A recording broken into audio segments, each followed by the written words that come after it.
A 7-year-old girl burst from the fog, screaming that her mother was hanging from a tree, stopping a convoy of black armored SUVs dead in their tracks. She didn't know she had just flagged down Marcus Kane, the most feared Mafia boss on the West Coast, a man whose name made grown men beg for mercy before he even spoke. But instead of driving away, he stepped out in his $5,000 suit, looked at her bloody feet and the rope burns circling her tiny wrists like brutal bracelets, and led his killers into the woods to cut the woman down. What he found hanging from that ancient oak would unleash something far more dangerous than a crime lord, something that had been sleeping inside him since the night he buried his 12-year-old sister in a forest just like this one. The woman swaying from that rope had survived 10 years of hell, been sold 4 times, given birth to her daughter in a dark room with no one to help her, and tried to escape 3 times before they finally decided to make an example of her. But the men who spent 2 years turning Vivian Hartley and her daughter into slaves made one fatal mistake. They chose the wrong road to leave her dying on. Because some monsters exist to protect the innocent, and Marcus Kane was about to remind the underworld why they called him the Grey Wolf. The fog rolled in thick that morning, crawling across the forest road like a living thing with patient, dark intentions. It devoured the pavement in dense gray waves, swallowing every sound and transforming the towering pines into shadowy sentinels that seemed to watch with ancient, knowing patience. The air carried the sharp taste of wet earth and rotting leaves, cold enough to burn the throat with each desperate breath. Nothing stirred in that gray void. Nothing whispered. The forest held its breath, waiting for blood, until she appeared. The little girl materialized from the mist like a ghost escaping from the only nightmare she had ever known as life. 7 years old, barefoot, her thin cotton dress torn to ribbons and plastered to her skeletal frame with mud and dried blood that belonged to her mother. She ran down the center of the cracked road with the desperate, uneven rhythm of prey that knows the predator is never far behind. Her name was Lily, and she had been born in captivity, had never seen a playground or tasted birthday cake, had learned to read from labels on cleaning supplies her mother was forced to use. Her small arms pumped frantically at her sides. Her breath came in ragged, tearing gasps that echoed through the silence like wounds being ripped open. She wasn't playing. She wasn't lost on some innocent adventure. She was running for her mother's life. Because Vivian Hartley had spent 10 years surviving, making sure her daughter believed she was worth saving, even when no one else in the world agreed. Her bare feet slapped against the wet asphalt, each desperate step leaving bloody prints that the fog erased behind her, hiding her trail from the men who would kill her slowly if they caught her. Her dark hair hung across her hollow face in matted ropes, and when she stumbled, her small palms splitting open against the unforgiving pavement, she pushed herself up without a single sound. No crying, no whimpering. This child had learned that tears only made the beatings last longer. She ran with the silence of someone who had already seen her mother broken and rebuilt more times than any child should count. She ran until she saw them through the swirling gray. 3 black armored SUVs sat in perfect formation across both lanes, their powerful engines purring with the deep, patient rumble of machines built for men who answered to no law. Chrome trim gleamed like bared teeth through the mist. Tinted windows reflected nothing but the endless gray of a world that had abandoned this road and everyone on it. The little girl didn't hesitate. She didn't slow down. She ran straight toward them, with the last strength her starved body could summon, her voice shattering the morning silence with a scream that would change many lives and end several others before the sun rose again. If this story makes you feel something deep in your chest, hit that subscribe button so you never miss what comes next. Drop a like and share this with someone who needs to believe that sometimes the monster wins for the right reasons. Now let's get back into it, because the girl is about to meet the most dangerous man she'll ever trust. Her scream tore through the fog like a knife ripping open the primordial silence of the forest. "Please, my mom," they hung her, "please help me." The door of the lead SUV opened with a soft but decisive click, and a man stepped out with the calm of someone who had never needed to hurry in his life. Marcus Kane stood 1.85 meters tall with shoulders like they had been carved from granite, dense muscle hidden beneath a perfectly tailored $5,000 black suit that fit his body like a second skin. The black shirt beneath was unbuttoned at the collar, revealing intricate tattoos crawling from his chest up his neck, like stories written in ink and blood. His black hair was cut short and neat. His straight nose had once been broken and reset. His square jaw was covered with a carefully trimmed shadow of beard, but the most frightening thing was his eyes, steel gray and cold as a freshly honed blade. Eyes that had seen death so many times it had become as ordinary as breathing. At the age of 36, Marcus Kane had built an empire stretching from Seattle to San Diego, and his name alone made even other bosses think twice before saying it out loud. They called him the Grey Wolf, Not for simple brutality, but for the way he hunted, patient, strategic, and never letting prey escape once he had scented blood. 3 other doors opened at the same time, like a dance rehearsed thousands of times. Diego Santos stepped out first, a former Navy SEAL with a body like a moving block of muscle, dark brown eyes sweeping the tree line with the vigilance of a man who had survived more ambushes than he could count. Mateo Cruz followed, a weapons specialist with shaved sides and a long scar running from his temple down his left cheek like a reminder of past battles. Victor Reyes came last, taller and leaner than the other 2, but moving with the quickness of a snake, his hand already resting on the gun hidden beneath his suit jacket. All 3 formed a triangular formation around Marcus without a single word, their eyes scanning the fog, their ears catching every smallest sound. Lily staggered through her final steps, and her small legs could no longer hold her. She collapsed less than a meter from Marcus, her knees slamming into the wet asphalt, her injured hands reaching forward as if in prayer, before a god she did not know was a savior or a devil. "Please, mister, please, my mommy is dying." They left her hanging. "Please, you have to save her." Her voice was hoarse, shattered, but her eyes, those eyes, looked straight at Marcus, with something he had not seen in a very long time. The absolute hope of someone who had nothing left to lose. Marcus said nothing. He simply stood there, looking down at the child with a face as expressionless as stone, but his steel-gray eyes were reading every detail. Tiny wrists marked with deep rope scars, not fresh but layered over years, like the rings of a tree marking time. Fingernails broken down to the flesh with dried blood beneath them, as if she had clawed at something or someone. Bare feet covered in cuts and abrasions, the soles bleeding from running over gravel and asphalt. But what made Marcus pause longer than usual was the child's skeletal frame ribs visible through torn, thin fabric, sunken cheeks, and the way she did not cry despite her terror. This was a child who had learned that tears were a luxury, something punished, something that never brought anything but more pain. "Where?" A single word, Marcus's voice low and cold as the fog around them. "In the forest not far, I can show you, please. She is still alive. I heard her breathing when I ran. Please, mister, please." Lily lifted a trembling arm pointing toward the western tree line, where a narrow trail nearly vanished into the thick gray haze. Diego stepped forward, placing a hand on Marcus's shoulder, and said, "Boss, this could be a trap. The girl could be bait." Marcus did not turn around. He kept looking at Lily into her wide eyes full of horror and desperation. And for one brief moment, he did not see Lily. He saw Sophie, his sister 12 years old, with the same eyes on the last night he had seen. Her alive the night he had been too late to save her, the night that had turned him into what he was today. "We go." The 2 words were not a suggestion. They were an absolute command. Diego did not argue further. 20 years. Working with Marcus had taught him that once the boss decided, nothing in this world could change it. Mateo and Victor exchanged a quick look but remained silent, their hands tightening around their weapons. Marcus bent down, and for a split second the child flinched as if bracing for a blow, but instead his large hands gently lifted her to her feet with a strange care, as if he were holding something made of glass that could shatter at any pactican. "Moment. Can you walk?" Lily nodded, even though her legs were trembling like leaves in the wind. "I will try, mister, I will try." Marcus studied her for another second, then gave a short nod. "Show me."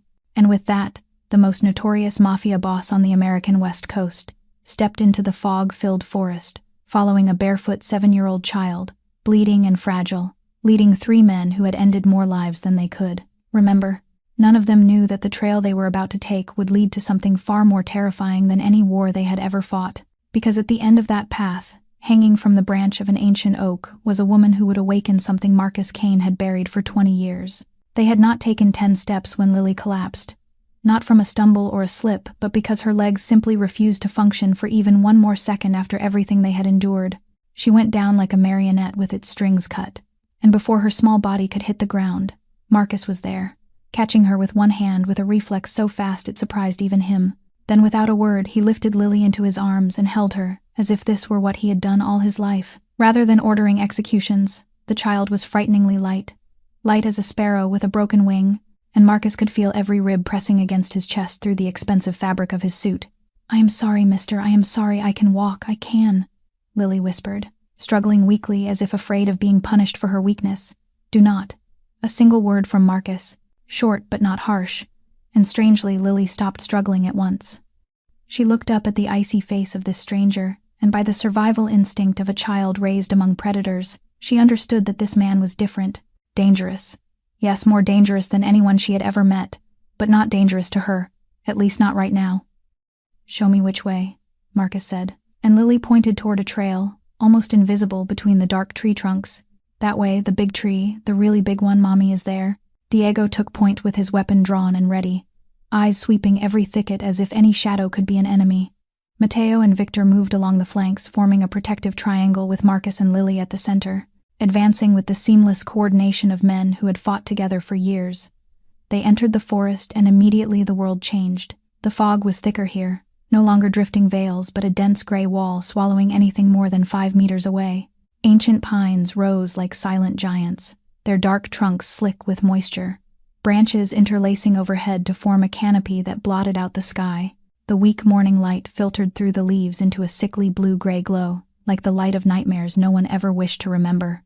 The trail narrowed so much they had to walk single file, the ground carpeted with soggy, decaying leaves that clung to their boots, like hands trying to pull them down.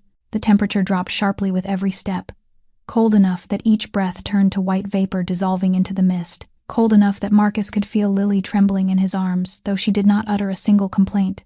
The air was heavy and damp, carrying the smell of rotting earth, of decomposing leaves, and another scent Marcus recognized instantly. Blood, old and dry yet still present, faint as a reminder of what had happened along this path, mister.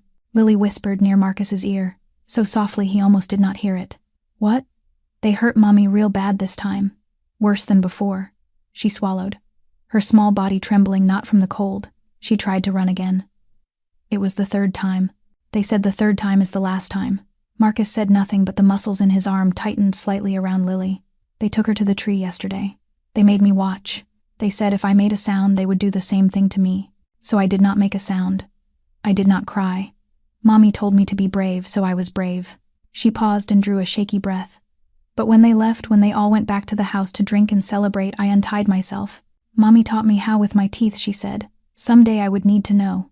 And I ran. I ran to find help. But there is no one on this road. No one ever comes here. Her voice began to shake, but then you came. You and your cars. It is like Mommy's God finally heard her. Mommy always prayed, even when they beat her for it. She said God was listening. I did not believe her. But maybe she was right. Marcus felt something stir in his chest. Something he had buried so deep he thought it had died long ago. Not weakness, not pity, but rage. A smoldering fire igniting in his gut. Slow and patient, like the very nickname, the Grey Wolf, the world had given him. How many men? His voice remained calm like an unbroken lake, but Diego at the front caught the subtle shift in its tone. It was the voice Marcus used before someone died very, very slowly. At the house. 4, I think maybe 5. Mr. Castellano and his men. He is the one who owns us. Who is Castellano? Lily shrank in Marcus's arms at the sound of the name as if the word itself caused pain. The bad man. The worst one. He bought me and Mommy 2 years ago. Mommy says he is the devil. I think she is right. Marcus did not ask more. He did not need to. He knew men like Castellano. Men who bought and sold human beings like property. Men who savored suffering as entertainment. He had killed many like them over the past 20 years, and he was about to kill one more. The trail began to slope upward. The trees thickened. The fog congealed as if the forest itself were trying to stop them from moving forward. But they kept going. 4 of the most dangerous men on the West Coast, and a skeletal 7-year-old child pressing deeper into the darkness, closer to the ancient oak, where a woman hung between life and death, and inside Marcus Kane, the Grey Wolf began to wake after 20 years of sleep, fangs bared and ready for the hunt. The forest opened abruptly, like a door kicked off its hinges, and they stepped into a perfectly circular clearing in the heart of the wilderness, as if nature itself had swept this place clean to set a stage for something horrific. The fog was thinner here, retreating to the edges of the clearing like silent spectators waiting in anticipation, revealing what Marcus Kane would never forget until the day he finally closed his eyes for good. The oak tree stood at the center of the clearing like an ancient king seated upon a primordial throne, its trunk so wide it would take 4 or 5 grown men with outstretched arms to encircle it, the bark dark and deeply cracked with twisting veins like scars carved by time, its branches spreading outward in all directions like the arms of a giant reaching for the sky. And hanging from one of those branches, swaying gently in a breeze no one could feel, was a woman. Mommy, Lily screamed from Marcus's arms, her small body struggling desperately to break free and run to her mother. Mommy, I brought help, Mommy, please wake up. Marcus tightened his hold and did not let her go, did not let her see more clearly what he was seeing, because what he was seeing was something no child should ever have carved into their memory. Vivian Hartley hung from the branch, her bare toes barely brushing against a jagged rock protruding from the earth.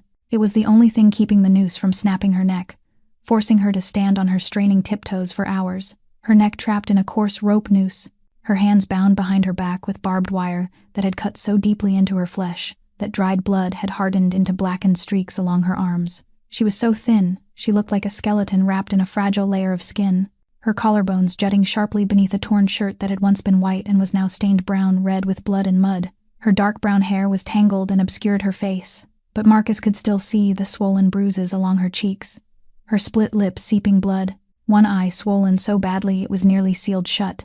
On her left shoulder, visible through a tear in the fabric, was a large old burn, the skin twisted and deformed, as if someone had pressed a red-hot iron there and held it until the flesh burned through. Her body was a map of hell. Old scars layered over new ones.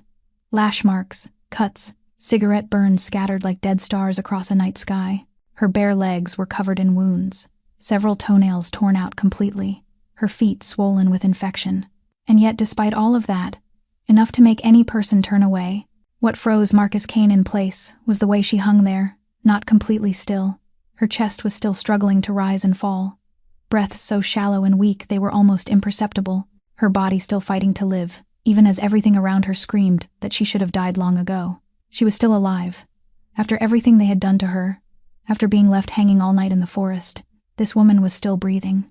Marcus had seen many things in his life. He had seen people die in pain, die in terror, die in despair. He had caused more than a few of those deaths himself, but he had never seen anyone cling to life with a force of will like this woman, this mother, who had endured 10 years of hell and still refused to let go. Cut her down now. Marcus's voice remained calm, but there was something in it that made even Diego, who had followed him through countless battles, look at him twice. It was not the command of a crime lord. It was the growl of a wolf who had just found one of its own, wounded in a hunter's trap. Diego and Victor moved instantly without asking a single question. Diego drew the dagger from his belt and began climbing the oak with astonishing agility born of training to fight in any terrain. Victor positioned himself below, arms spread, ready to catch her. Mateo swept his gun around the perimeter of the clearing, eyes locked on the tree line, guarding against any threat. Marcus set Lily down but kept one hand firmly on her shoulder, stopping her from running to her mother. "Do not look," he said. And strangely, Lily obeyed, turning her face away and burying it against his leg, her small fingers clutching the fabric of his suit pants as if they were the only lifeline in an ocean of despair. "Is she going to be okay, mister? Is Mommy going to live?"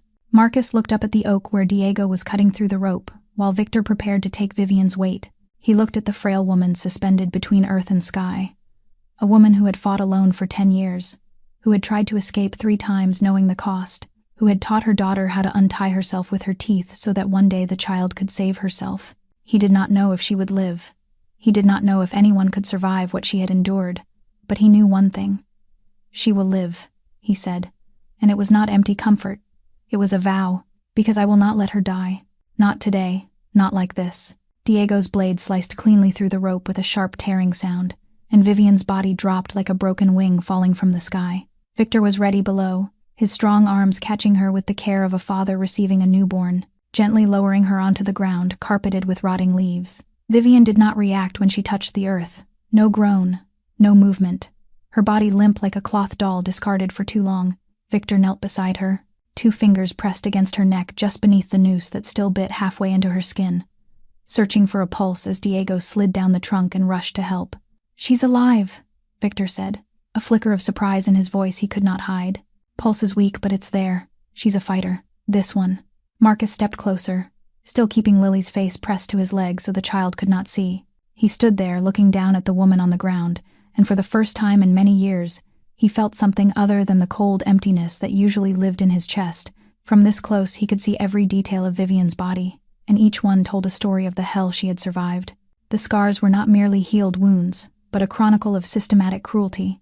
On her right arm, a series of parallel cuts ran from wrist to elbow, evenly spaced like steps, not self-inflicted, but deliberately carved to cause pain without killing. On her left shoulder, exactly where the torn shirt exposed the flesh, there was a large misshapen scar in the shape of a letter, a C, burned into her skin like a brand on livestock. Castellano's mark of ownership.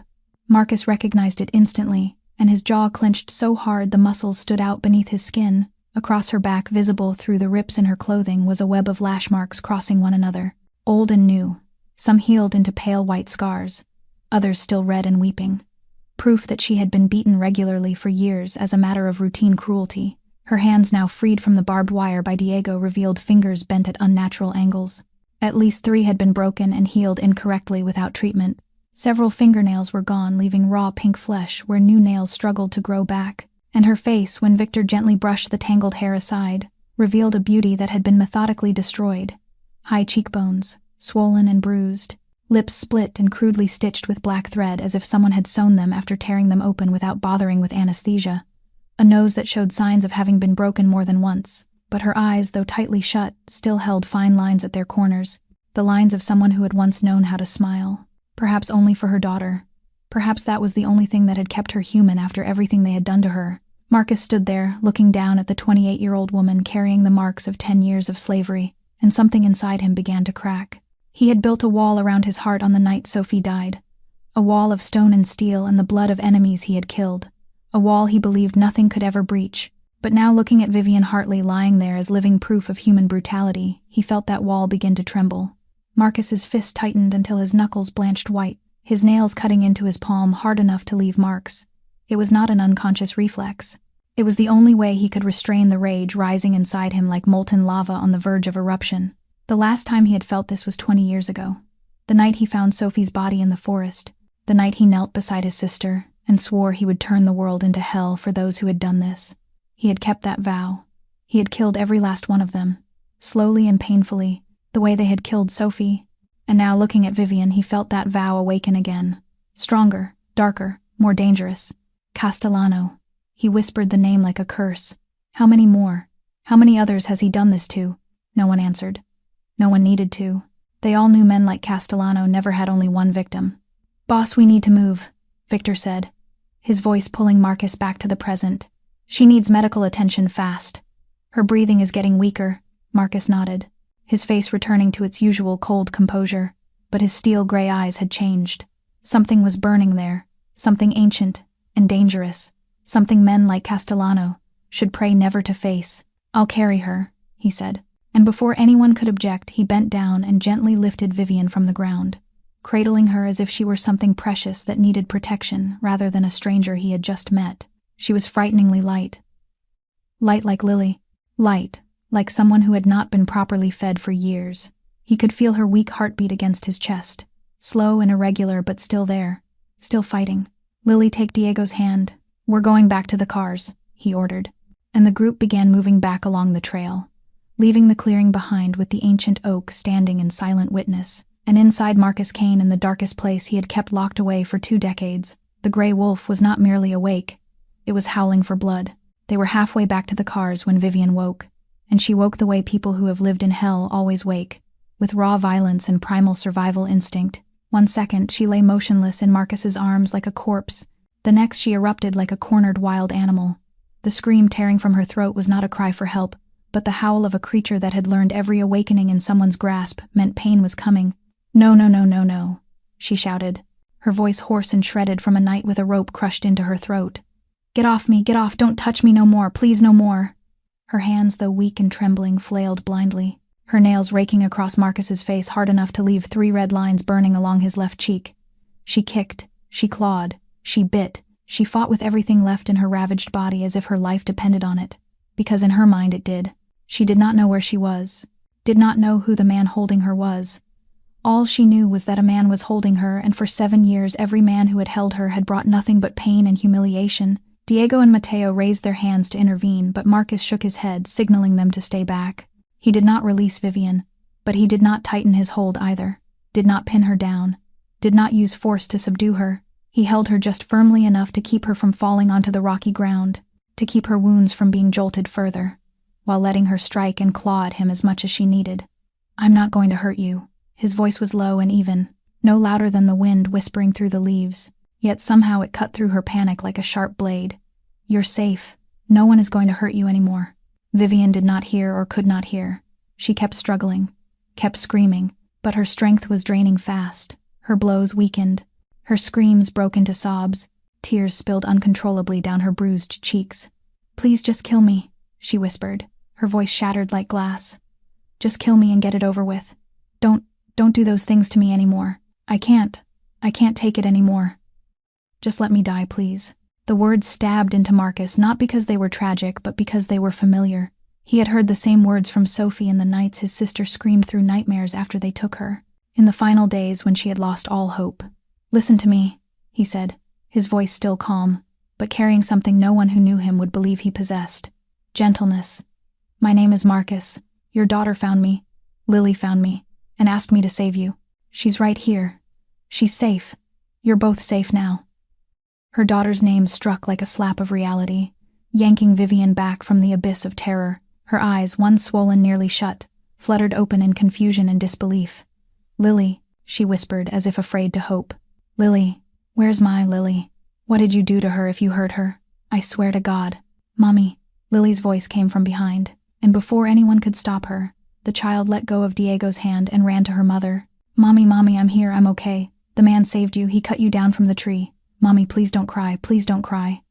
Vivian saw her daughter, and every last shred of fight drained from her like mist under sunlight. She stopped struggling, stopped clawing. Instead, her hands reached desperately toward Lily, twisted fingers trembling in the air.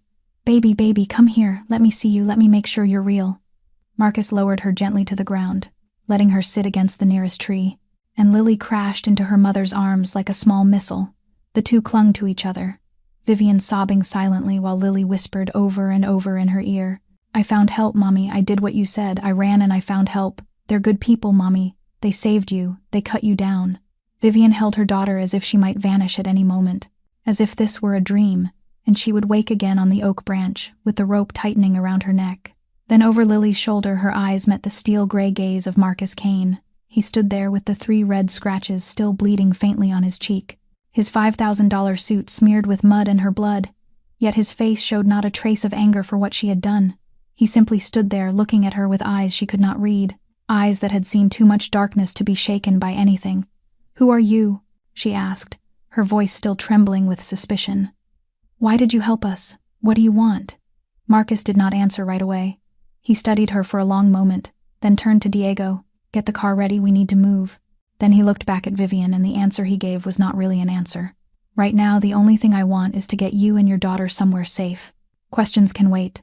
Your wounds cannot. Vivian wanted to argue, to demand answers, to understand why a stranger with armored vehicles and armed men had saved her life. But her body had endured too much, and as the thought formed, the world began to spin.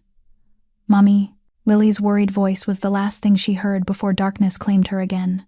But this time, for the first time in 7 years, the darkness carried no fear, because this time someone was keeping her safe. Vivian woke for the second time inside the black leather interior of an SUV gliding forward as smoothly as if it were skimming across water. This time she did not scream, did not struggle, because the first thing she felt was the small warmth of Lily curled tightly in her arms, the familiar scent of her daughter's hair mingled with mud and dried blood.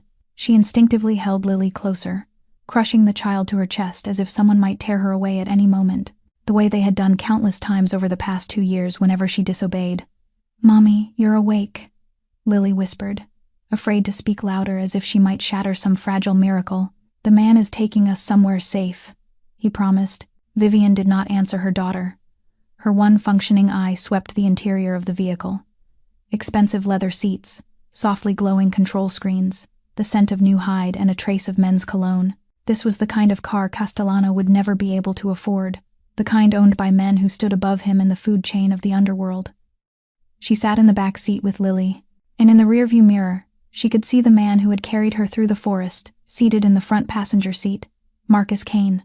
He had told her his name was Marcus.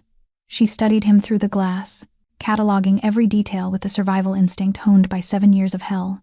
The severe square jaw, the straight nose bearing the marks of an old fracture, the neatly cut black hair, and the eyes, steel-gray eyes fixed on the road ahead. Yet she knew he was fully aware of her scrutiny. The 3 scratches she had left on his cheek were still red and untreated, as if he did not care, or had more important things to attend to. The driver was one of the men she had glimpsed in the forest, the large one with sharp brown eyes, and she assumed the others were in the vehicles behind them. Where are you taking us? Her voice was hoarse, raw as if she were swallowing glass each time she spoke, her throat still swollen from the rope. Marcus did not turn around. But he answered, "Somewhere Castellano can't find you." The name made Vivian flinch involuntarily, and she hated herself for it. Hated that merely hearing it was enough to make her tremble like a dog beaten too many times. "Why?" she asked, her voice harder even as her body shook. "What do you want from us?" "I have nothing. No money, no information, nothing. If you're thinking of ransoming us back to him, he won't pay. He'd rather let us die." "I'm not ransoming anyone." "Then what?" Vivian almost shouted, fear and suspicion turning into anger. "Nobody does anything for free. Not in this world. Not ever. What is it you want?" "My body. Is that it? You want to use me like everyone else? Go ahead. I'm used to it. Just don't touch my daughter. Don't you dare touch my daughter." Lily began to cry, small suppressed sobs as if she had learned how to cry without sound. "Mommy, please. He saved you. He's not a bad man. Please don't make him angry." Vivian tightened her hold on her daughter, tears spilling despite her efforts to stop them, because she hated letting Lily see her weak, hated making her child worry for her instead of the other way around. Silence filled the vehicle, heavy and taut, broken only by the smooth hum of the engine and Lily's stifled sobs. Then Marcus spoke again, and this time he turned, his steel-gray eyes meeting Vivian's across the space between the seats. "I don't want your body. I don't want money, and I definitely don't want anything from your daughter." His voice was still cold, still unexpressive, but there was something in it that made Vivian pause. Not gentleness, not pity, but the brutal honesty of a man who never lies because he does not bother. "What I want is for Castellano to answer for what he's done. To you, to your daughter, to however many others he's destroyed. You'll help me do that by giving me information when you're ready. That's all." Vivian stared at him, searching for deceit in those eyes, for the trap she was certain must be hidden somewhere. She had been deceived too many times. The first man who sold her had promised a new life. The second owner had promised better treatment. Castellano had promised that if she behaved, Lily would not be touched. All lies. All ending in pain. "I don't believe you," she said at last, her voice weary rather than defiant. "I can't believe you. I can't believe anyone anymore." Marcus turned back to the road, and his answer was so simple it was almost cruel. "I don't need you to believe me. I just need you to stay alive long enough to see the truth." Vivian wanted to say more, to ask more, to demand answers to the thousands of questions spinning through her mind, but her body had endured too much, and even doubt required energy she no longer had. She leaned her head back against the seat, holding Lily close, and though she did not trust the man in the front seat, she allowed her eyes to slowly close, because in this moment, whether she wished to admit it or not, she was safer than she had been at any point in 7 years. And sometimes temporary safety is the greatest luxury a person can ever hope to have. The safe house appeared after 2 hours of driving through winding mountain roads that Vivian was certain no one could ever find without knowing the exact route. It was not a house in the ordinary sense, but a 3-story villa hidden among pine trees, surrounded on all sides by high walls fitted with security cameras and an automatic iron gate that slid open as the convoy approached. Vivian observed everything through half-lidded eyes, memorizing every detail, even as her body screamed for rest. The guard at the gate, the number of cameras she could count, the distance from the gate to the main building. Survival instinct never slept even when she was on the edge of collapse. The car stopped at the front entrance, where a salt and pepper-haired man in a white coat was already waiting, with a medical bag in his hand. A doctor. Vivian recognized it instantly, and wondered what level of power it took to have a physician standing by in a place like this at such an hour. Marcus stepped out of the vehicle and exchanged a few brief words with the doctor that Vivian could not hear. Then the door beside her opened. Victor, the tall, lean man who moved like a snake, stood there with a neutral expression. "Ma'am, can you walk or do you need assistance?" Vivian wanted to say she could walk on her own, wanted to prove she was not as weak as they thought. But when she tried to stand, her legs refused to cooperate. Victor did not wait for her answer. He lifted her gently from the car with a care that was surprising for someone who looked like a professional killer. Lily followed her mother like a shadow, her small hand gripping the torn hem of Vivian's shirt and refusing to let go. They were taken to a large bedroom on the second floor, clean and bright with white sheets and windows overlooking the pine forest. Vivian was placed on the bed, and the doctor began his work while a middle-aged woman gently led Lily out despite the child's fierce protests. "It's okay, baby," Vivian whispered to her daughter, forcing a smile despite the pain splitting her cracked lips. "Go with the lady. Mommy needs to see the doctor. I'll be right here when you come back." Lily went only after being promised she would be in the room next door. and the door closed, leaving Vivian alone with the doctor and Marcus standing in the corner like a silent statue. The examination lasted nearly an hour, and with every passing minute the doctor's face grew darker. He said little to Vivian beyond necessary questions and gentle instructions, but his eyes said everything. Horror, anger, compassion from a man who had seen many injuries but never anything like this. When he finished, he injected Vivian with something that sent her into sleep almost immediately. Then he signaled for Marcus to follow him into the hallway. Marcus closed the door behind him and faced the doctor, steel gray eyes unreadable. How bad? The doctor, a man named Harrison, who had worked for Marcus for more than 10 years and treated countless wounds, from gunshots to stab injuries, let out a heavy sigh. "It's a miracle she's alive," he said, his voice low and exhausted. "Severe malnutrition. Her body has been systematically starved for years. I can count every single rib without even trying." He turned a page in his notes. Multiple fractures that healed incorrectly because they were never treated. At least 3 ribs. Her left wrist. 2 fingers on her right hand. And I suspect her collarbone was broken at some point. All of them healed wrong, which means she's been in constant pain for years without any relief. What else? The burn on her left shoulder. 3rd degree, old, deliberately inflicted. Someone held something extremely hot against her skin until it burned through multiple layers. The scarring pattern suggests it was done slowly, intentionally, to cause maximum pain. Marcus said nothing, but Harrison felt the temperature in the air around his employer drop abruptly as if a door to an Arctic winter had been opened. "There's more," Harrison continued heavily. "The brand on her shoulder, it's a letter burned into her skin like cattle. Whoever did this wanted to mark her as property." Marcus already knew that. He had seen the letter C in the forest. Castellano's mark. Psychological trauma. Harrison added, "I can't assess the full extent without proper evaluation, but based on her physical reactions, and the way she flinches at sudden movements, at male voices, at being touched, she's been through severe prolonged abuse. Not just physical. The scars I can see are only part of the story. The ones I can't see are probably worse. How long until she recovers physically? Weeks for the immediate injuries. The malnutrition will take months to correct properly.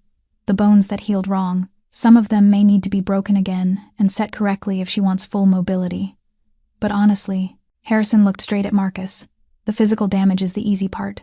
What's been done to her mind could take years. If it ever fully heals at all.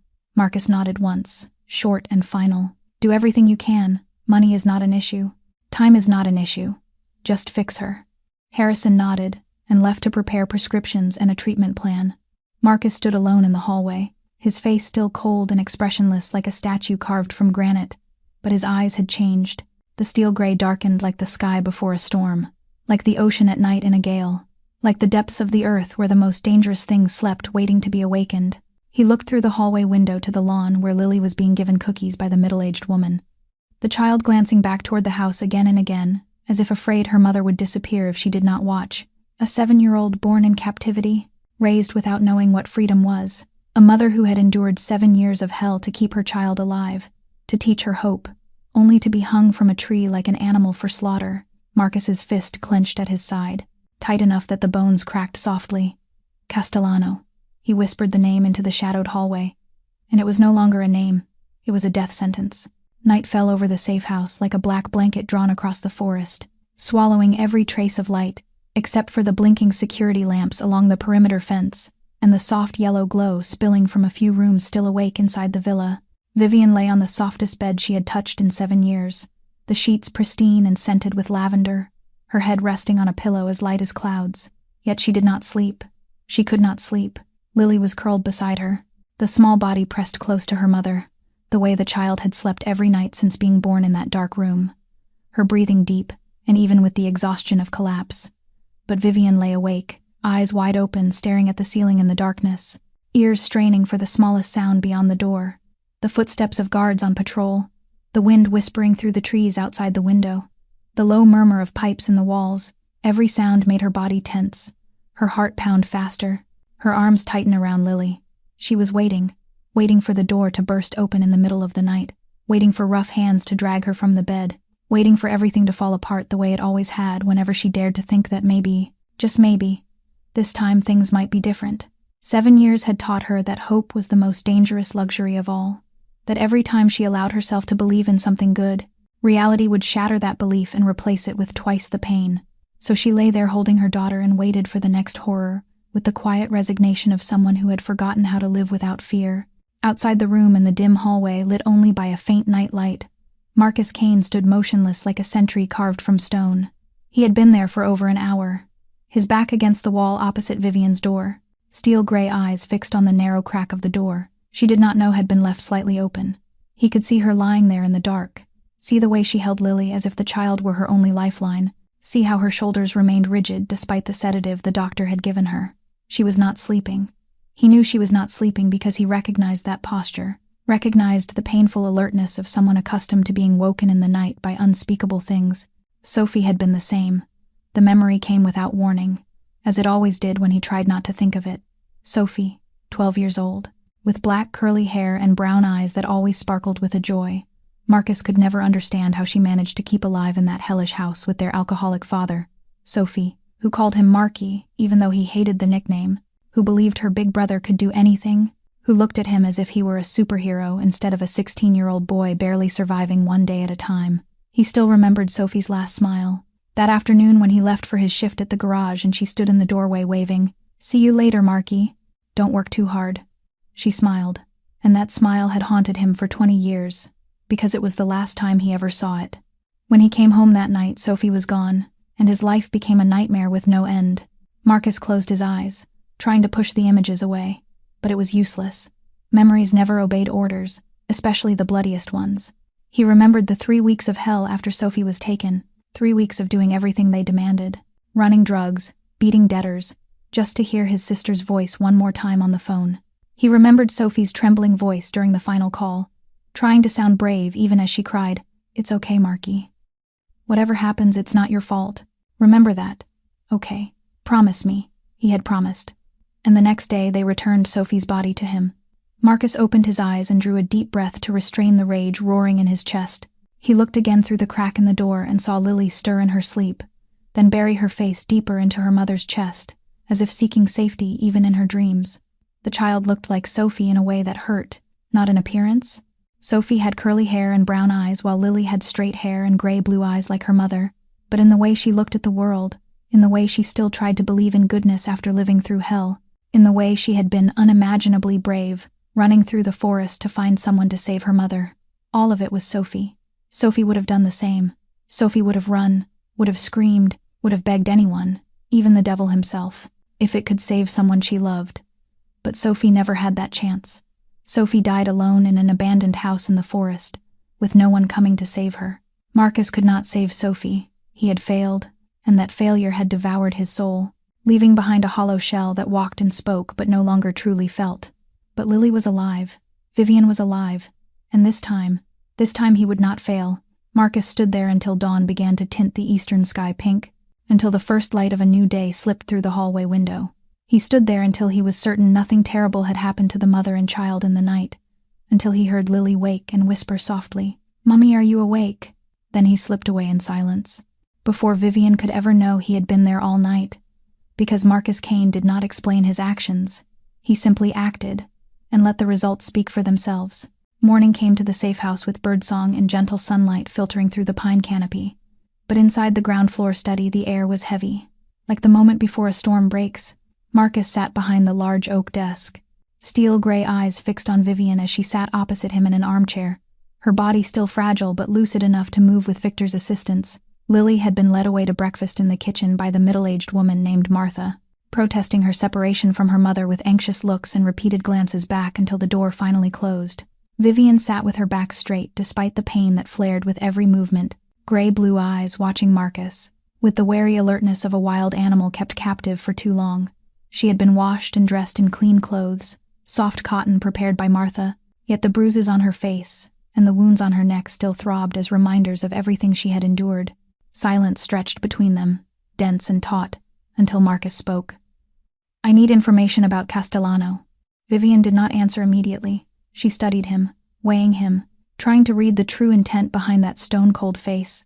"Why?" she asked, her voice hoarse but steady. "Why do you care about Castellano? What did he do to you?" "Nothing." "Then why?" The question hung in the air, as Vivian tilted her head, eyes narrowing, You saved us on a forest road in the middle of nowhere. You brought us to this place. You have doctors waiting on call, guards everywhere. You are clearly someone powerful, someone dangerous. Men like you do not do things without reason. So I will ask again, what do you want from me? Marcus looked at her for a long moment, then answered with 3 simple words. I want him dead. Vivian blinked, unable to hide her surprise. Of all the answers she had braced herself to hear, this had not been one of them. Why? She asked again, her voice softer now, less defensive. You do not know me. You do not know him. Why would you want to kill a man you have never met, for a woman you found hanging from a tree? Because men like Castellano do not deserve to breathe, Marcus replied, his tone flat, as if discussing the weather rather than murder. And because I made a promise a long time ago that I would stop people like him whenever I could. Vivian fell silent. Absorbing that answer, she had known many men in 7 years, and every one of them had wanted something from her body, her obedience, her tears. No one had ever wanted to protect her. No one had ever wanted revenge for her. You want information, she said at last. Fine, but I want something in return. Name it. I want to know who you are, really, not just your name. I want to know why a man like you would stop for a screaming child on a foggy road instead of driving away. Marcus did not answer right away, and in that brief pause, Vivian saw something flicker in his steel-gray eyes, something ancient and painful buried deep beneath the ice. Ladies first, he said finally, and though it was an evasion, she chose to accept it. She drew a slow breath and began telling the story she had never told anyone from beginning to end. My parents died when I was 6. Car accident. I had no relatives, no one who wanted me, so I went into the system. Foster care. She looked down at her hands resting in her lap, fingers twisted from untreated fractures. People think foster care is about giving orphans a second chance at family. It is not. It is a lottery. And I kept drawing losing tickets. Her voice remained even, as if she were recounting someone else's life, a defense mechanism she had learned long ago to survive these memories. My first foster father liked to drink. When he drank, he liked to hit things. I was the smallest thing in the house. She paused, swallowing. I was 7 the first time I ended up in the emergency room. They moved me to another home. The second one was worse. The father did not drink. He did not need alcohol to be a monster. Marcus said nothing, showed no reaction. But Vivian noticed his fist tighten on the desk, knuckles whitening. I went through 6 foster homes in 12 years, she continued. Some were just neglectful. Some were violent. Two of them were the kind of nightmare you do not talk about because no one believes a child anyway. By the time I was 18 and aged out of the system, I had nothing. No education worth mentioning. No skills. No family. No hope. Just a body covered in scars and a soul that had forgotten what it felt like to be safe. She lifted her gaze and met Marcus's eyes. And in that gray-blue stare, there were no tears left. Only the emptiness of someone who had cried them all away long ago. And that is when I met the man who would sell me, she said. The first one anyway. Because after him there would be 3 more owners before Castellano. And Castellano was the worst of them all. Vivian continued her story in the even tone of someone reading out a death sentence that had been written long ago. His name was Daniel. He was 35. Handsome, charming, everything an 18-year-old girl with nothing and no one could dream of.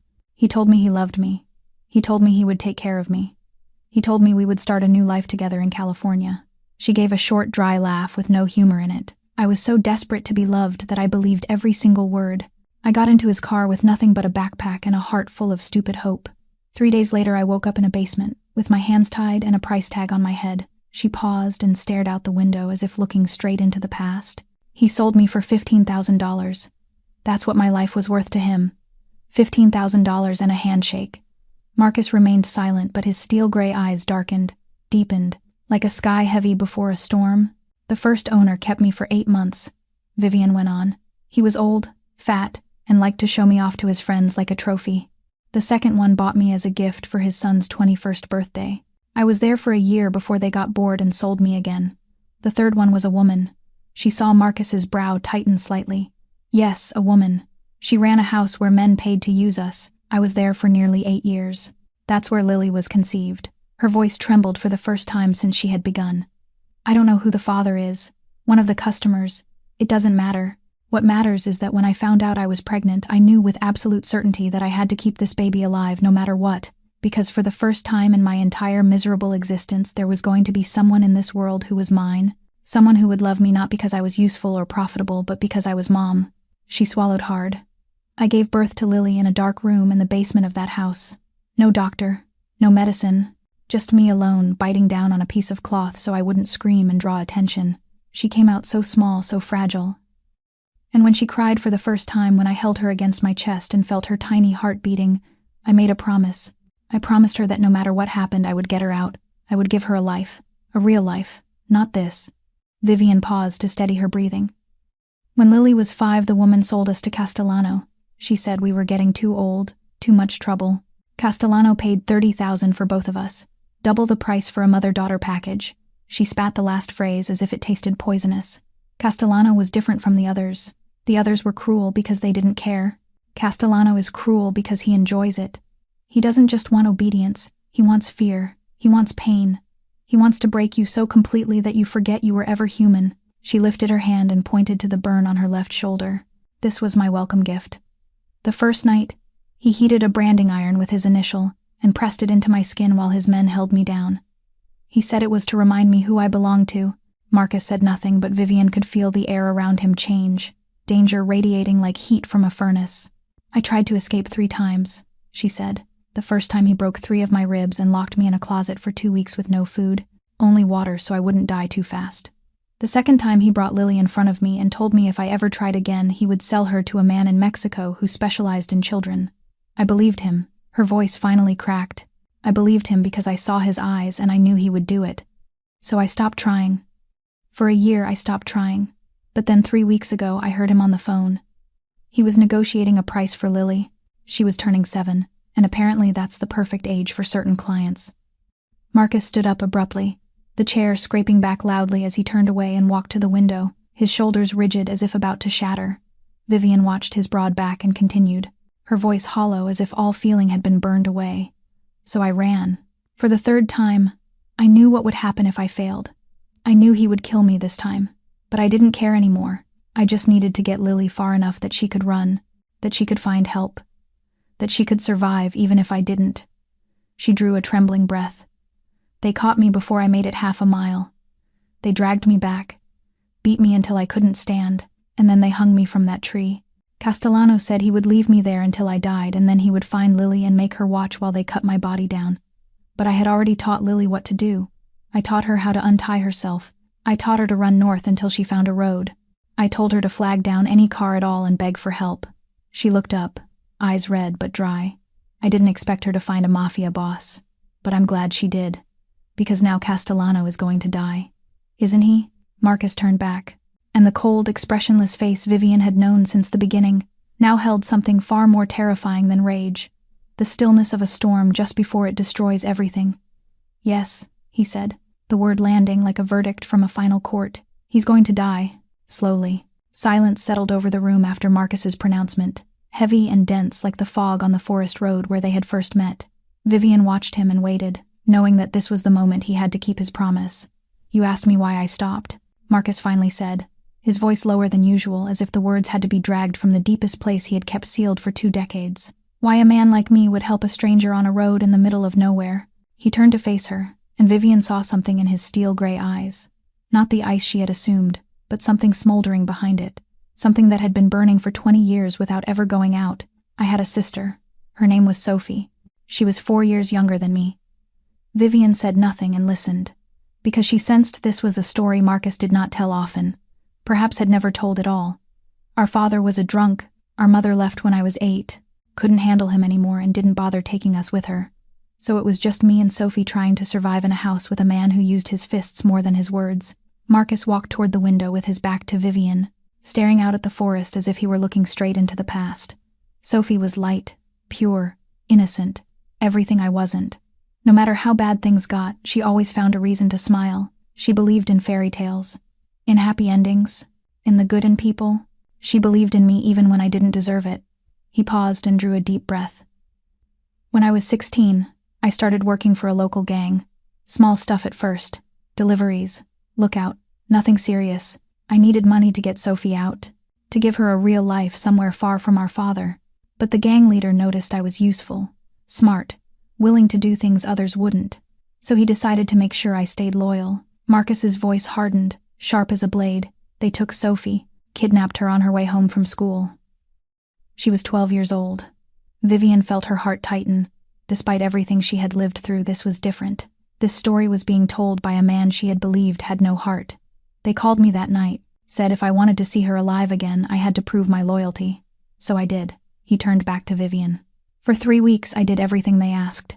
I delivered drugs. I collected debts. I beat people who owed money. I killed for them. For the first time, a man who tried to testify against the gang.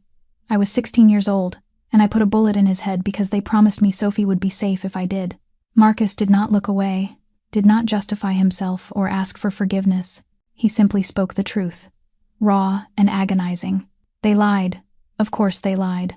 After 3 weeks, after I had done everything they wanted and more, they killed her anyway. He swallowed hard, and Vivian saw his jaw clench until veins stood out at his temple. They didn't just kill her.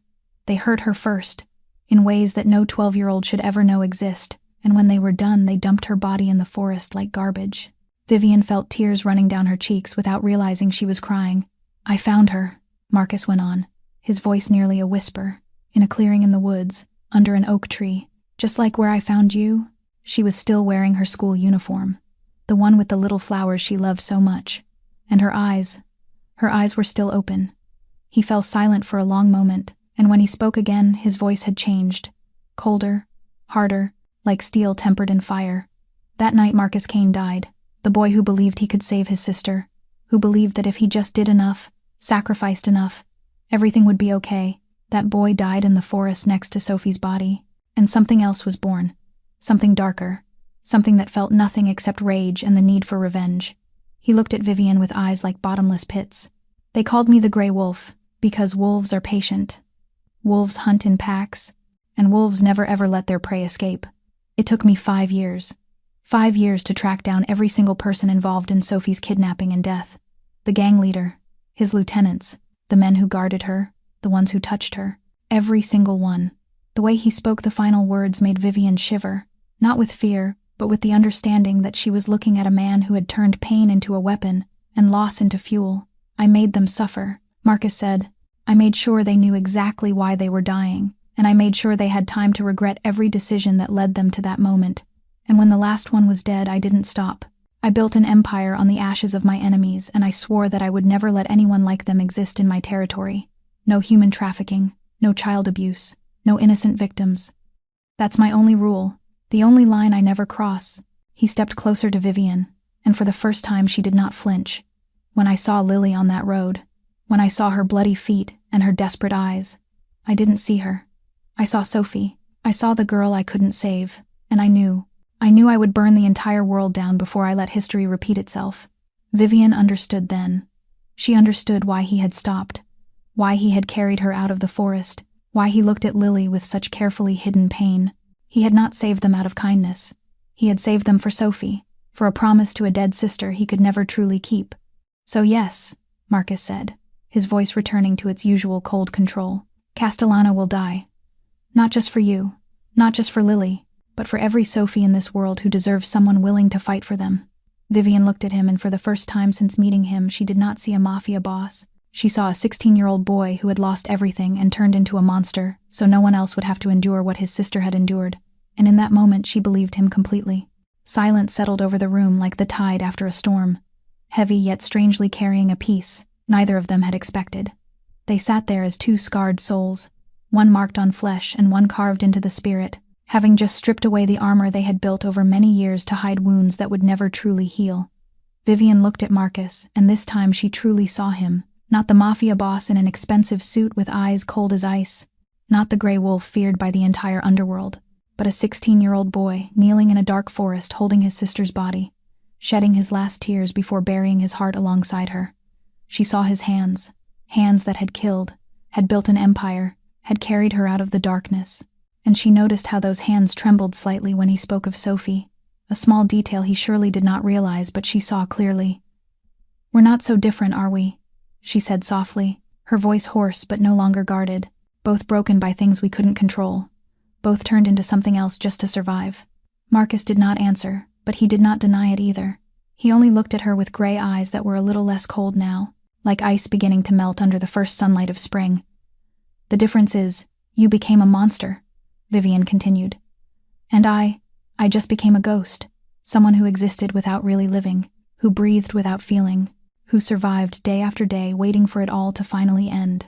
She stood up from the chair, her legs still trembling, but she forced herself steady and stepped toward Marcus. He did not retreat, did not show the caution she expected. He simply stood there and watched her approach with unreadable eyes. But you know what? She stopped right in front of him, close enough to see the faint scars on his face, the tattoos tracing his neck, the fine lines at the corners of his eyes etched by too many sleepless nights. Sometimes ghosts need monsters to believe they can be real again. And then she did something she had not done with any man in 7 years, something voluntary, not forced, not driven by fear or survival. She reached out and placed her hand over his where it hung at his side. Just a light touch, her fingers trembling against the warmth of his skin, feeling the calluses and the restrained power in a hand that had taken lives, but had also saved hers. Marcus stood perfectly still, his muscles rigid beneath the suit, and Vivian could feel his heartbeat quicken through the pulse at his wrist. He could have pulled away. He could have stepped back. He could have said something cold to push her away the way she was certain he had done to everyone for 20 years. But he did not. He stood there and let her touch him, let the warmth of her small scarred hand spread into his flesh. "Thank you," Vivian whispered, as if afraid a louder sound might shatter the fragile moment. "For not driving away, for carrying me out of that forest, for being there when Lily needed someone, anyone, to believe her." Marcus looked down at her hand resting on his, and for a brief instant the cold mask fell away. Vivian saw pain, saw loneliness, saw 20 years of self-imposed isolation, born from the fear that if he let anyone come close, he would lose them the way he lost. "Sophie, don't thank me yet," he said finally, his voice rougher than usual. "Thank me when Castellano is dead and you're free." Vivian shook her head gently. "No, I'm thanking you now. Because even if tomorrow everything goes wrong, even if Castellano somehow wins, even if this is the last safe moment Lily and I ever have, you gave us this. You gave us one night sleeping in a clean bed without fearing someone would break down the door. You gave Lily a chance to be a child even if only for a few hours. You gave me hope that maybe, just maybe, not every man in this world wants to hurt me." She squeezed his hand lightly. "That's worth thanking for regardless of what comes next." Marcus said nothing, but he did not pull his hand away. He stood there and let her hold it, letting this unexpected, fragile connection exist between them like a thin thread binding two shattered hearts. And in the quiet room flooded with morning light, something began to change. Not love, not complete trust. Those things required time after being destroyed so many times. But acknowledgement, understanding, a connection between two souls, long accustomed to darkness, who had unexpectedly found each other in a moment of light. The door opened and Lily burst in like a small whirlwind. Mommy, Martha made pancakes and they have chocolate chips and she said I could bring some for you," and the child stopped short when she saw her mother holding Marcus's hand. Her eyes widening at the sight, Vivian quickly withdrew her hand, cheeks flushing despite her attempt to appear normal. But Marcus only looked at Lily with a gentleness she had never seen before. "Chocolate chip pancakes? Huh," he said. "Sounds serious." Lily nodded enthusiastically, suspicion vanishing as quickly as it had appeared. "Very serious, Mr. Marcus. The most serious breakfast ever." And as the child tugged her mother out of the room, chattering about pancakes and Martha and the garden outside, Vivian glanced back at Marcus one last time. He stood there alone in the sunlit room, and on his lips for the first time there was something very close to a smile. 3 days after the conversation in the study, Marcus Kane turned the safe house into a command center for the hunt he had been waiting for.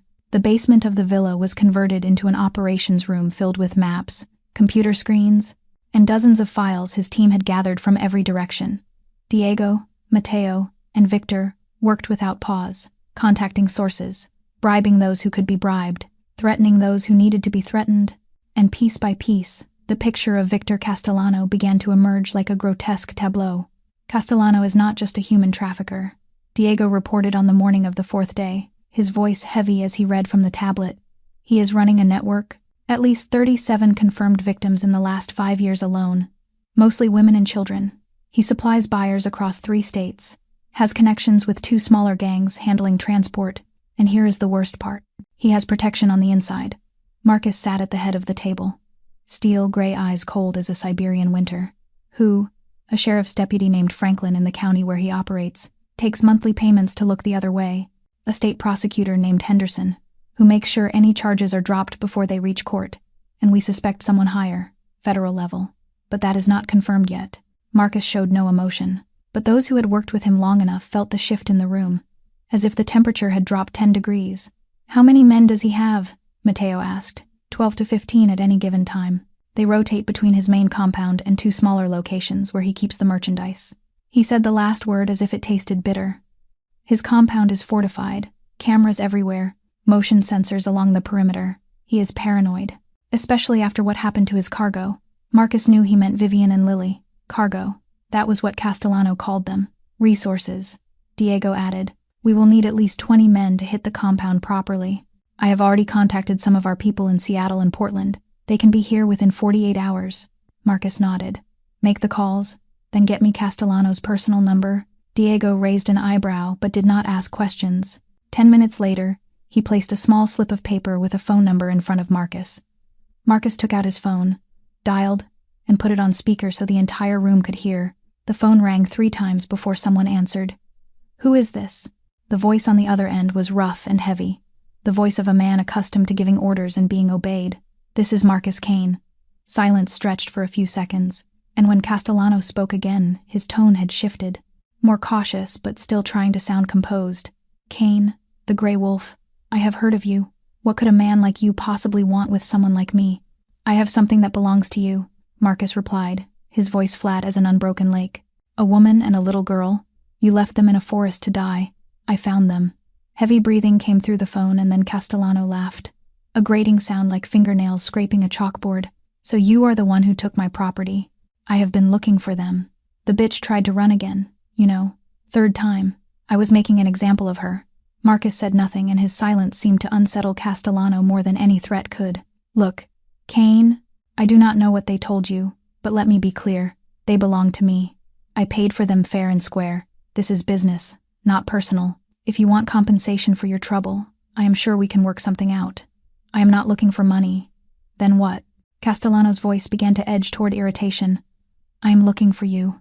Castellano laughed louder, but there was a tremor now, a flicker of unease he tried to hide. "You are threatening me, Kane. Do you have any idea who protects me? I have people in the sheriff's office. I have a prosecutor in my pocket. I have connections you cannot even imagine. You touch me, and the entire law enforcement of this state will come down on your head." "I know about Franklin," Marcus replied calmly. "I know about Henderson. I know about every single person who has taken your money to look the other way, while you rape and sell women and children."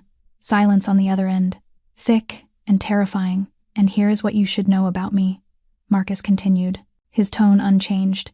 "They will die first. Franklin will have an accident tomorrow. Henderson will disappear the day after. By the time I come for you, you will have no one left to call for help, no protection, no backup, just you and me, and all the time in the world for you to pay for what you have done.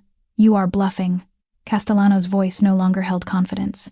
"You would not dare touch a deputy and a prosecutor. That is suicide." Marcus glanced around the room at his team, and a cold smile appeared on his lips. The smile of a predator that has scented fear in its prey. "I have been called many things, Castellano. Suicidal is not one of them. But stupid definitely describes someone who threatens the people I have decided to protect while hiding behind shields made of paper. Watch the news tomorrow. You will see exactly how much your protectors are worth." He ended the call without waiting for a response. Diego looked at him, and for the first time in many years, there was concern in the former Navy SEAL's eyes. "Boss, killing a deputy and a prosecutor. That is not like our usual operations. That is going to bring heat. A lot of heat. Then we had better make sure we finish Castellano before the heat arrives." Marcus rose to his feet, steel gray eyes ignited with the dangerous light his team rarely saw. "Get me the addresses. Tonight, the hunt begins." Night settled over the safe house with the ominous stillness of the moments before a storm. Marcus stood in his private room on the 3rd floor, checking each weapon with the meticulous care of someone who had performed this ritual thousands of times. The Glock 17 in a shoulder holster, the dagger concealed in his boot, and the backup handgun strapped around his ankle. He was dressed in black from head to toe, the expensive suit replaced by body armor and a tactical jacket. Tonight was not the night of the crime lord in a tailored suit. Tonight belonged to the Grey Wolf. Diego and Mateo were waiting in the lobby with the team of 15 men who had just arrived from Seattle and Portland, all fully equipped and ready for what was coming. Franklin would be the first target, then Henderson, exactly as Marcus had promised. And after that, when Castellano no longer had anyone left to hide behind, the real hunt would begin. A soft knock pulled Marcus from his thoughts. He did not need to ask who it was. Those light, hesitant footsteps could belong to only one person. "Come in." Vivian stepped inside. And even after nearly a week, he was still not used to the changes in her. Color had returned to her cheeks thanks to proper food and peaceful sleep. The bruises on her face had shifted from deep purple to the yellow-green of healing, and she could walk without assistance now, though still with a slight limp, but her gray-blue eyes still carried heavy shadows, still scanned everything with caution, still did not fully believe in safety, even within a carefully guarded fortress. "You are leaving tonight," she said. Not a question, but an observation. "Yes. Where is Lily?" "Asleep. Martha is with her." Vivian stepped closer, and Marcus realized she was studying the weapons on him, the combat gear, the face of a man ready to kill without hesitation. "You are going after them, the people who protect Castellano." "Yes." "And then him." "Yes." Vivian stopped a few steps away, arms folded across her chest in an unconscious defensive posture. She was silent for a long moment, as if searching for the right words. "I should tell you not to go," she said at last. "I should tell you it is too dangerous, that you are risking your life for people you barely know, that revenge is not worth dying for." Marcus watched her and waited. "But I will not." She lifted her chin, and in those gray-blue eyes was something hardened, something forged through 7 years of hell. "Because I want him dead. I want all of them dead. I want Lily to grow up in a world where those monsters do not exist anymore, and if that makes me a terrible person, then so be it." "It does not make you terrible," Marcus replied. "It makes you human." Vivian stepped closer again, and unexpectedly placed her hand on his arm, feeling the cold solidity of the armor beneath the fabric. "Be careful," she said, her voice low and rough. "Not for me, not for revenge, for yourself. You deserve to survive this too, Marcus. You have been punishing yourself for 20 years for something that was not your fault. Maybe after tonight you can finally let go." Marcus looked down at her hand, small and scarred against his arm, and felt something stir in his chest, something he had forgotten long ago. He did not know how to answer, was not accustomed to concern, without conditions, not used to someone worrying about him instead of fearing him. "I will come back," he said, surprised to realize he truly wanted to keep that promise. Vivian nodded as if that was all she needed to hear and stepped back. He started toward the door when small footsteps sounded in the hallway, and the door burst open as Lily flew into the room like a pink blur in rabbit-patterned pajamas. Mr. Marcus, Martha said, "You are leaving. You cannot leave without saying goodbye. You cannot." She ran straight to him, and before Marcus could react, 2 small arms wrapped tightly around his waist in a hug far stronger than expected. Marcus froze, his body stiff, hands hovering uselessly at his sides, unsure what to do with the child, clinging to him as if he were the most important person in the world. No one had hugged him since Sophie. No one dared touch him without invitation, and certainly no one had ever looked at him with eyes shining the way Lily looked at him now. "Thank you for saving me and Mommy," Lily said, her voice thick but not crying. Then she looked up at him with wide, pleading eyes. "Please don't go, Mr. Marcus. Martha made cookies. You can stay and eat them with me, okay? You don't have to leave." Marcus looked down at her dark hair, then over at Vivian standing by the door with tears in her eyes, and something in his chest tightened painfully. Something frozen for 20 years began to thaw. Slowly, awkwardly, he raised one hand and rested it gently on Lily's head, clumsy like someone who had forgotten how to show affection and was trying to remember. "You be good for your mom while I am gone," he said, his voice slightly hoarse. "I will." Lily looked up at him. "You will come back right, Mr. Marcus. You promise." Marcus met those eyes full of absolute trust, eyes heartbreakingly like Sophie's, eyes of a child who still believed in goodness, despite a lifetime in darkness. "I promise." He nodded, and that promise, like the one he had failed to keep with Sophie 20 years ago, weighed heavily on his shoulders. But this time he would keep it.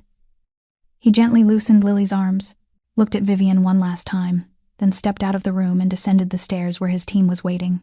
The Grey Wolf had a hunt to finish. Franklin died at 11 o'clock at night inside his own patrol car, a single bullet piercing the window and ending 20 years of taking bribes to shield human traffickers.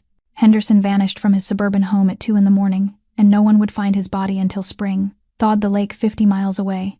Exactly as Marcus had promised, Castellano's shields collapsed before sunrise, and now at 4 a.m, in the thick darkness of a forest, 30 miles from the nearest town, the gray wolf stood before his prey's lair. Castellano's compound was an old farm converted into a fortress, with 8-foot fences topped with barbed wire, security cameras on every corner, and at least 12 armed men patrolling inside. Marcus watched through infrared binoculars from a hillside vantage point, marking each target in his mind with machine-like precision.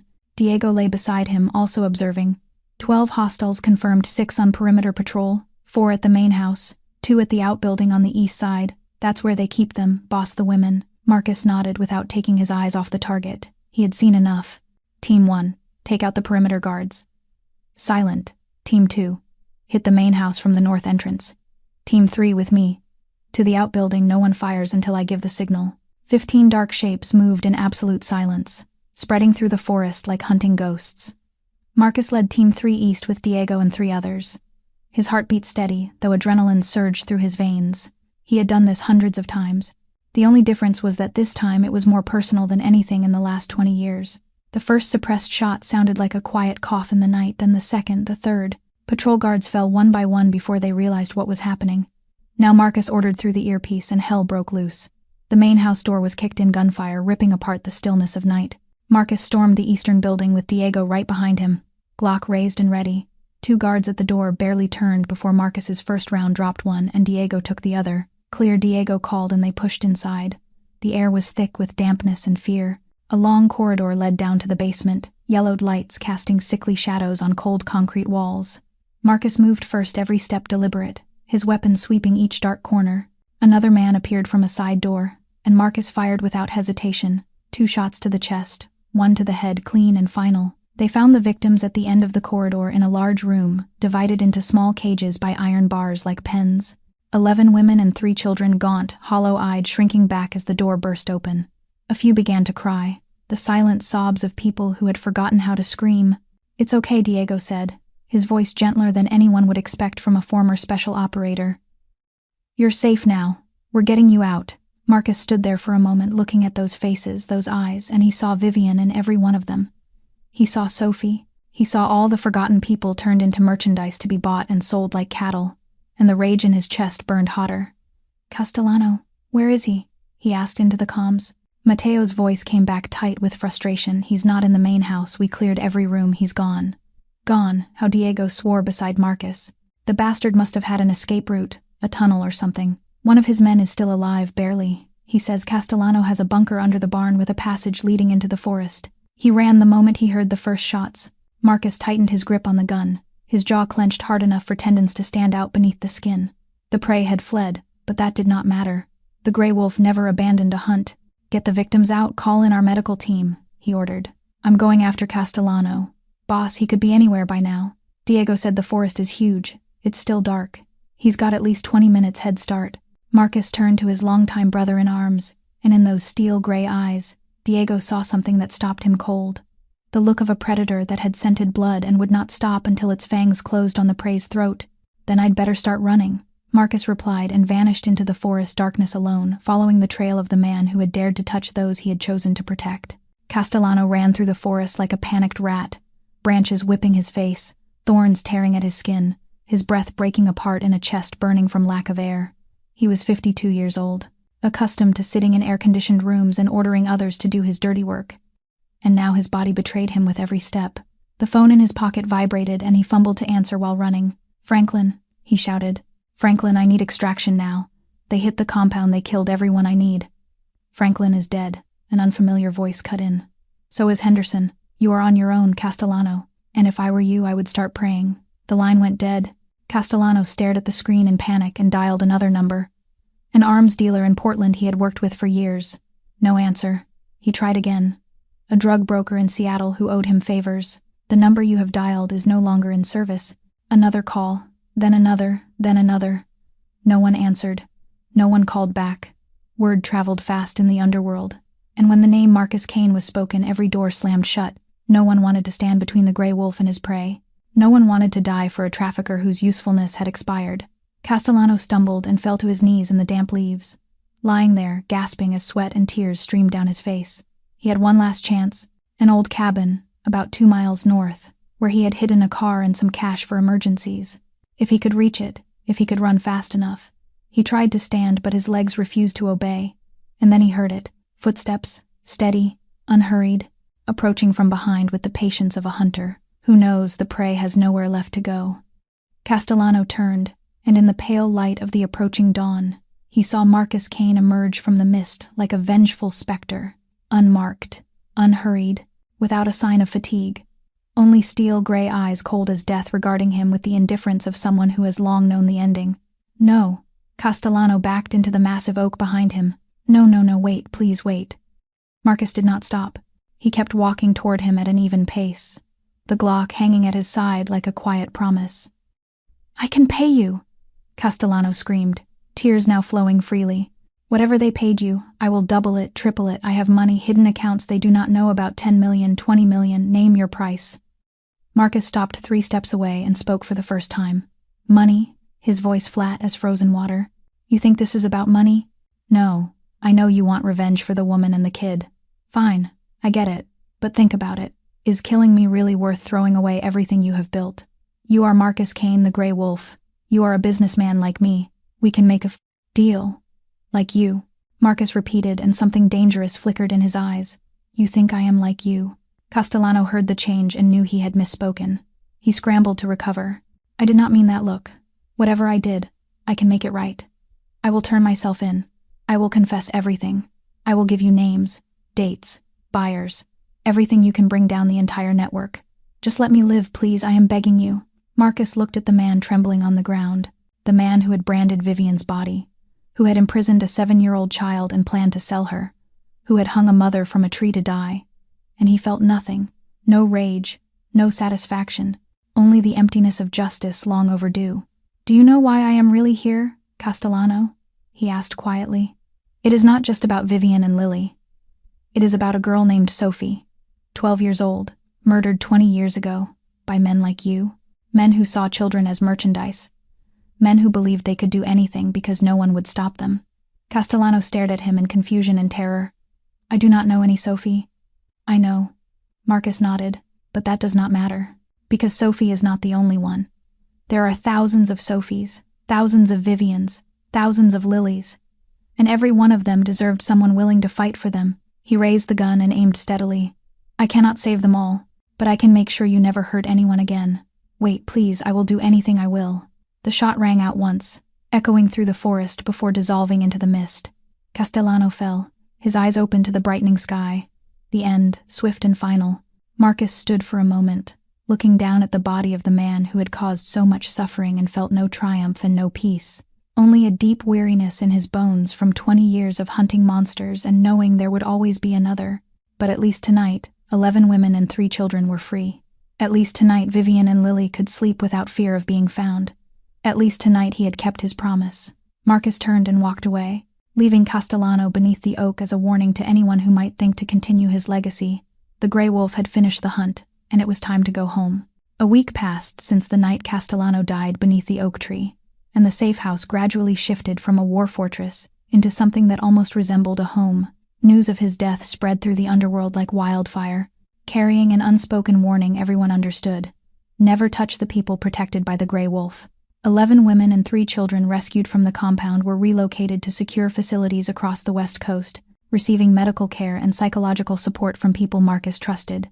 Castellano's network collapsed completely, the remaining pieces scattering like roaches exposed to light, and inside the villa among the pine trees life began to find a new rhythm. Vivian could walk normally without pain now. Color had returned to her cheeks. Her gray-blue eyes were no longer hollow as they had been when she was first rescued. The bruises on her face were almost gone, leaving only faint yellow traces like fading ghosts of the past. But the greatest change was Lily.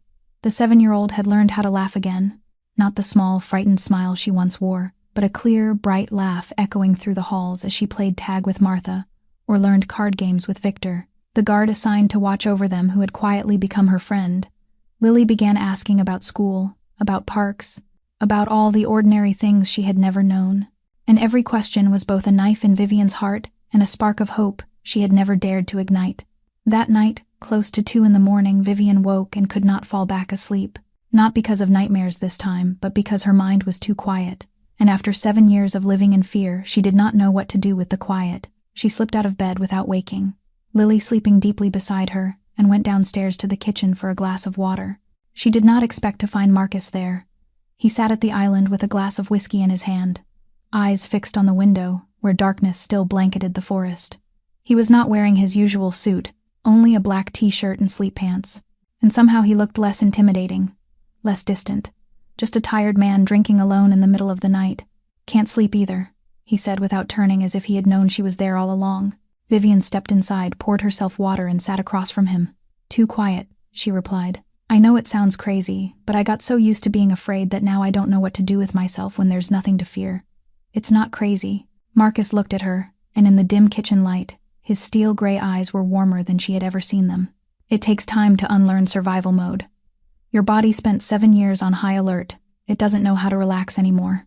You speak like you know from experience." Marcus did not answer, only took a sip of whiskey, and Vivian understood that was the answer.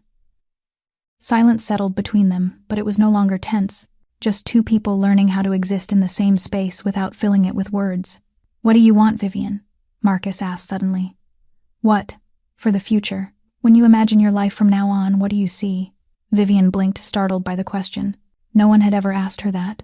For 7 years, the only future she allowed herself to imagine was surviving the next day. "I don't know," she admitted softly.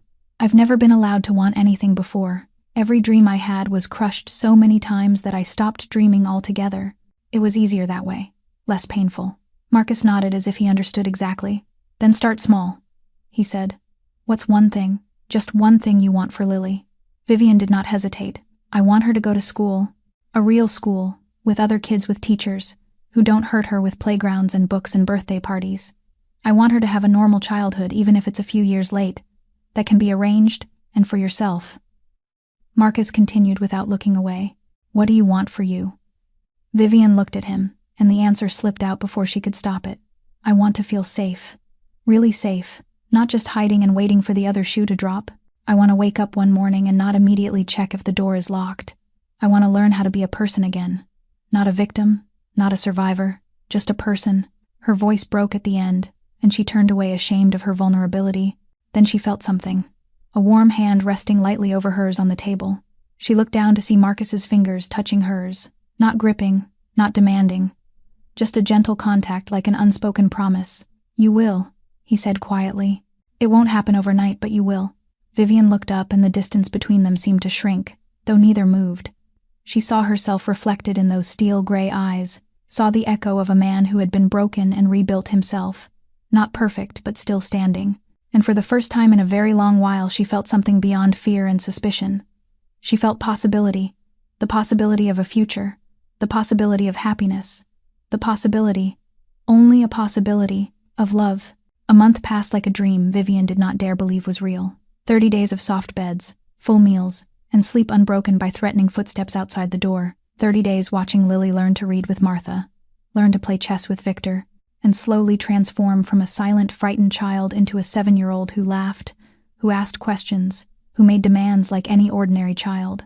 30 days of midnight conversations in the kitchen with Marcus, of silences heavy with meaning, of fleeting touches of hands that neither of them acknowledged yet both remembered in every detail.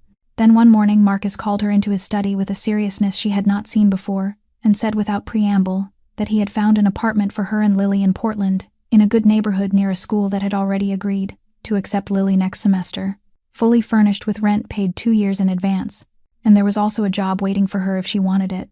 Receptionist at a clinic run by someone he trusted. Nothing fancy but a start. Vivian stood there, hearing each word like hammer blows striking something that had only just begun to form in her chest. She knew this day would come, knew they could not stay at the safe house forever, but she had not expected it so soon, and she had not expected it to hurt like this. "That sounds perfect," she said, forcing her voice to remain steady. "Thank you for everything." Marcus nodded without looking at her and said Victor would drive them there tomorrow and stay nearby for the first few weeks just to make sure everything was safe, and after that they would be free. The word free hung between them like both a blessing and a curse. "And you?" Vivian asked softly. "What about you?" Marcus finally looked at her, and in his steel gray eyes she saw something he was trying to hide, as he said slowly that his world was not for her or for Lily, that what he did and who he was dangerous, and people around him got hurt, and people around him died. That she had been through enough, and deserved peace, and a normal life. Things he could not give her. Vivian wanted to argue. Wanted to say she did not need normal. That she had survived 7 years of hell, and danger did not frighten her as much as loneliness. But she saw in his eyes that the decision had been made long ago. Perhaps the first night he stood guard outside her door. Perhaps the moment he carried her out of the fog-filled forest. So she said she understood, even though she did not, and even though her heart was breaking in a way 7 years of hell never had. They left the next day. Lily cried as she hugged Martha and Victor goodbye, promising to write and call and visit. Marcus stood at the front door, distant and cold as the day they first met, as if the nights in the kitchen had never happened, as if he had never placed his hand over hers and told her she would be all right. Bye, Mr. Marcus. Lily ran to hug his waist one last time, saying she would miss him and asking if he would come visit like he promised. Marcus stiffened for a moment, then placed his hand on her head with the awkward gentleness Vivian had learned to love, and told her only to be good for her mom. Vivian passed him and stopped for a second, just long enough to whisper, "Thank you." Then she got into the car and did not look back, because if she did, she would not be able to leave. The apartment in Portland was nicer than anywhere Vivian had ever lived, with 2 bedrooms, a fully equipped kitchen, and windows overlooking a small park, where children played every afternoon. Lily loved her room immediately, loved her new school, loved the friendly neighbors and the ordinary life she was experiencing for the first time. But Vivian knew her daughter still missed the safe house, and still asked about Mr. Marcus every night before sleep. Marcus visited once, 2 weeks after they moved, arriving unannounced in the evening, standing at the door in his familiar black suit, with an unreadable expression. He brought a stuffed bear for Lily, and a box of chocolates for Vivian. Clumsy gifts from a man unused to giving them. He stayed an hour sitting on the sofa while Lily chattered about school and new friends, and Vivian made tea, and tried not to look at him for too long. Then he stood and said he had to go. At the door he told Vivian they were doing well, and that both of them looked happy. She replied that they were trying, and then asked softly if she would ever see him again. He did not answer. He only looked at her for a long moment with steel-gray eyes full of things he would not say, then turned and walked into the elevator. Vivian stood at the door until she heard it close, then slowly shut the apartment door and leaned back against the wall. She was free. She was safe. She had a future. But when night fell and Lily slept soundly, she lay in bed staring at the ceiling and felt empty. In a way, 7 years of hell never made her feel. She missed the sound of his footsteps in the hallway. She missed the scent of whiskey and sandalwood when he sat nearby. She missed the way he looked at her, as if she mattered, as if she deserved protection and care and love. 3 hours north by car in the villa among the trees, now emptier than ever. Marcus Kane sat alone in the kitchen at 2 a.m, staring at the empty chair where Vivian used to sit. And for the first time in 20 years, he felt lonely. 3 months passed in the Portland apartment, with the steady rhythm of an ordinary life that Vivian was still learning how to accept. Lily had begun her first school term, bringing home clumsy drawings and stories about new friends every day. Vivian worked at the clinic, learning how to smile at strangers without fear, learning how to sleep through the night without jolting awake. Life was good. Life was safe. Life was missing something she did not dare name. On that Saturday afternoon, Vivian was preparing dinner when the doorbell rang. She was not expecting anyone, and her heart still beat faster at unexpected knocks, a residue of 7 years never knowing what waited on the other side of a door. But when she looked through the peephole, her heart stopped for an entirely different reason. Marcus stood there in a black jacket, instead of his usual suit, holding a bundle of wildflowers in every color, as if he had picked them from the roadside, awkward and completely out of place on the man the entire underworld feared. Vivian opened the door, and before she could speak, a small pink whirlwind rushed past her. Mr. Marcus, you came back. You really came back." Lily launched herself into Marcus's arms with unrestrained joy, and this time he did not freeze. This time he knelt and wrapped his arms around her in a real embrace. Clumsy but sincere. "I missed you so much," Lily said into his shoulder. "I told Mommy every night that you would come back." She said she did not know, but I knew. I knew you would.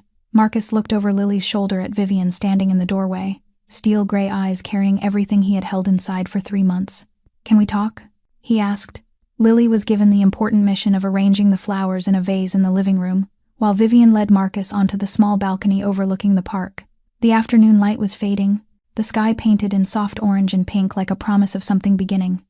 "I tried to stay away," Marcus said without looking at her, staring into the distance. "I told myself it was for your own good, that you needed a normal life, that I would only bring danger and darkness into whatever peace you managed to build." Vivian stood beside him in silence. "But I could not stop thinking about you, about Lily, About that stupid kitchen at 2 in the morning. He turned to face her, and in his steel-gray eyes, there was no coldness or distance left. Only the honesty of a man who had lost too much, and feared losing more, yet was still willing to risk it. I am not a good man, Vivian. I have done things that would give you nightmares.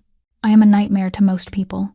But when I am with you, when I see you with Lily, I feel like maybe, just maybe, there is something in me worth saving. I do not need you to be a good man, Vivian said softly. I need you to be honest. I need you to be there. I need you to not disappear for 3 months because you think you know what is best for me. She stepped closer, and this time she touched him first, her hand resting over his chest, where his heart beat beneath the fabric. I spent 7 years having men decide what I deserved, what I needed, what was good for me. I will not let you do the same thing, even with good intentions. If you want to be in our lives, you ask. You do not decide for me. Marcus looked down at her hand, feeling the warmth seep through. Then I am asking, he said quietly. Can I be in your life, Vivian? Not as the man who saved you. Not as the man who pays for your apartment, but as someone who wants to wake up knowing you are there. Someone who wants to watch Lily grow up. Someone who wants to try, truly try, to be more than just a monster. Vivian looked up and saw in his eyes what she had never dared hope for. Fear. The Mafia boss, feared by the world, was afraid she would say no. Afraid of losing something he had only just found after 20 years in darkness. Yes, she said simply. And then he kissed her. Not fiercely, not demanding, just a gentle kiss, lips touching like a promise, like a beginning, like two broken people finally finding the missing piece of themselves. Mommy, Mr. Marcus, dinner is getting cold. Lily's voice called from the balcony doorway, and when they turned, she stood there grinning as if she had been waiting for this all along. Are you staying for dinner, Mr. Marcus? Are you staying forever? Marcus looked at Vivian, then at Lily, and for the first time in 20 years, a real smile appeared on his lips. If you will have me. Dinner that night was simple. Pasta with tomato sauce, toasted bread and salad, but for the 3 of them around the small table in the Portland apartment, it was the richest feast they had ever known. Lily talked endlessly about school, about her kind teacher, and her first crush, who she swore was not really a crush, just a friend. Vivian laughed more than she ever had in her life, and Marcus sat there listening, his eyes no longer cold as ice, but warm, like embers reigniting, after 2 decades of ash. When Lily was asleep and the apartment had fallen quiet, Marcus stood by the window looking out over the city lights. Vivian joined him, and he placed his hand at her waist as if it belonged there, as if they had done this all their lives. What are you thinking about? She asked. That forest road, he answered. If I had driven past that morning, if I had ignored Lily's screams, if I had decided it was not my business, but you did not. I did not. And for the first time since Sophie died, I am glad I am still alive. He turned to her. You saved me too, you know. That morning in the fog, I was not just rescuing you. You were rescuing me from 20 years of darkness. Vivian said nothing. She simply rested her head on his shoulder and looked out at the night city, where millions of stories unfolded, millions of lives turned, millions of people searched for what they had just found in each other. The foggy forest road still existed more than 3 hours north of Portland. The ancient oak still stood in the clearing, the mark of the rope fading with time. The fog still rolled in each morning, swallowing the road in gray waves like that day. But the road now carried a different memory. No longer only a place of darkness and despair, but the beginning of a miracle, where a 7-year-old girl ran through the fog to save her mother, where a mafia boss chose to stop instead of driving past, where 2 broken souls found each other in an ocean of pain and began to learn how to heal together. Because sometimes, just sometimes, monsters exist to protect the innocent, and sometimes the innocent are the only light capable of saving monsters. That is the lesson this story wishes to share with all of us. That no matter how deeply life pushes you into darkness, there is always hope somewhere ahead. That kindness sometimes comes from the most unexpected places, and people you would never imagine helping you. That the resilience of a mother, the courage of a child, and the redemption of a lost soul can change the fate of many lives. And most importantly, that it is never too late to begin again, never too late to be loved, never too late to believe that you deserve a happy ending. Thank you for staying with this story until the very end. If this story touched your heart, please press like, share it with your loved ones, and subscribe to the channel so you do not miss meaningful stories each day. We would love to hear your thoughts. How did this story make you feel? Did you connect with any of the characters? Leave a comment below and share what is in your heart, because every story is only complete when it is heard and felt by kindred souls. Wishing all of you watching this video good health, joyful lives, and days filled with love and peace. Goodbye, and see you again in the next video.